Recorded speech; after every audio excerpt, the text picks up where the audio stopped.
우울증, 의지의 문제가 아닙니다. 회복의 첫걸음은 이해에서 시작됩니다. 안녕하세요. 오늘은 조금 조심스러운 주제, 우울증에 대해 이야기해 보려고 합니다.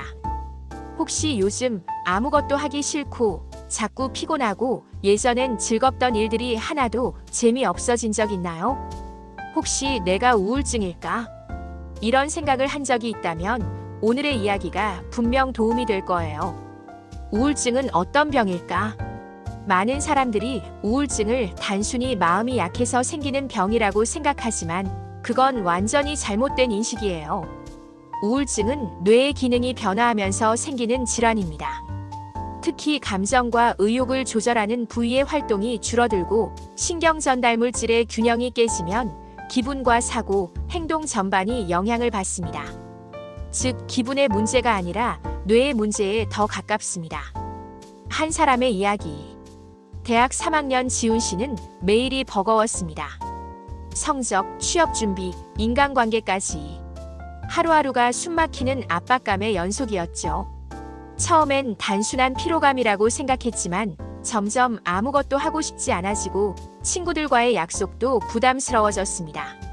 지훈 씨는 스스로에게 이렇게 말했어요. 내가 게을러서 그래. 조금만 더 힘내면 괜찮아질 거야. 하지만 몇 주가 지나도 아무것도 나아지지 않았습니다. 그때 친구의 권유로 정신건강의학과를 찾았고 의사는 이렇게 말했습니다. 이건 당신의 의지가 약해서 생긴 게 아니라 뇌가 지쳐서 생긴 질병이에요. 지훈 씨는 그때 처음으로 안도했습니다. 아, 나를 탓할 필요는 없었구나. 우울증의 원인 복잡한 실타래. 우울증은 하나의 원인으로 생기지 않습니다. 유전적 요인, 환경적 요인, 심리적 요인이 서로 얽혀 있죠. 1. 유전적 요인.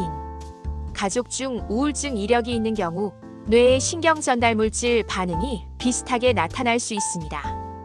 2. 신경화학적 요인. 세로토닌, 도파민, 노르아드레날린 등의 불균형은 우울한 감정과 무기력을 유발합니다. 3. 환경적 요인. 스트레스, 상실, 사회적 고립, 관계 문제 등 삶의 사건이 트리거로 작용할 수 있습니다. 4. 심리적 요인. 완벽주의, 자기 비판적인 성향, 낮은 자존감 등이 우울증을 악화시키는 경우도 많습니다. 즉, 우울증은 마음의 감기가 아니라 몸과 마음이 동시에 지친 상태라고 보는 게 더 정확합니다. 치료의 첫걸음 병원 문턱 넘기. 하지만 여전히 많은 사람들이 정신과 진료를 망설입니다. 나 미친 사람 아니야. 약 먹으면 평생 의존하게 되잖아. 이런 오해 때문에 도움을 늦게 받는 분들이 많아요. 하지만 실제로는 우울증 치료는 약물 치료와 상담 치료의 병행이 가장 효과적입니다. 약은 감정의 균형을 회복시켜주고 상담은 생각의 방향을 바로 잡아줍니다. 두 가지는 서로의 부족한 부분을 채워주는 관계예요. 치료 방법, 약, 상담, 그리고 새로운 기술. 1. 약물 치료. 가장 많이 사용되는 치료 방식입니다. 신경 전달 물질의 균형을 회복시켜 감정 기복을 안정화시킵니다. 부작용은 대부분 초기에만 있고 의사의 조정으로 조절 가능합니다. 2. 상담 치료, 인지행동 치료. 내 생각이 나를 괴롭게 하는 방식을 알아차리고 교정합니다. 자기 이해와 감정 표현 능력을 키워줘요. 3. 새로운 치료들. TMS 자기장 치료, 자기장을 이용해 좌측 전두엽을 자극해 기능 회복합니다.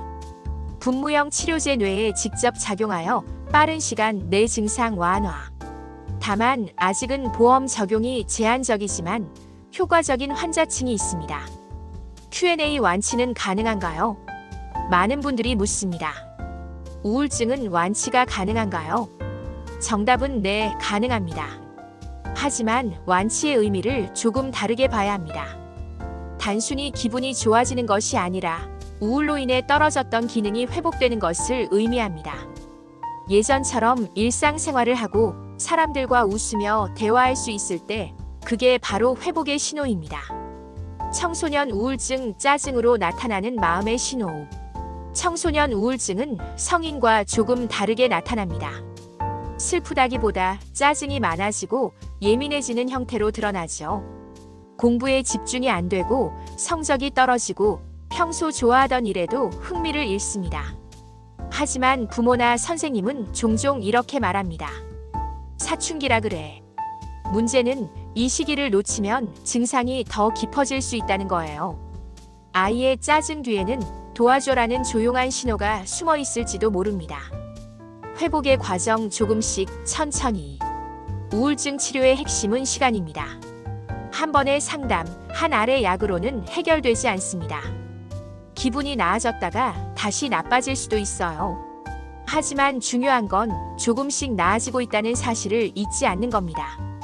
의사가 아니라 가족이나 친구가 해줄 수 있는 최고의 말은 이겁니다. 괜찮아. 천천히 해도 돼. 우울증은 회복 가능한 병입니다. 우울증은 누구에게나 찾아올 수 있습니다.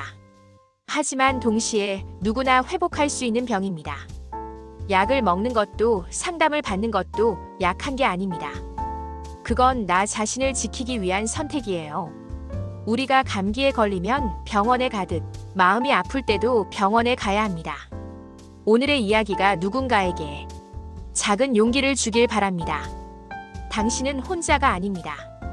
이 영상이 도움이 되셨다면 좋아요와 구독은 여러분의 마음 건강을 지켜주는 작은 응원입니다. 당신의 회복을 저도 함께 응원할게요.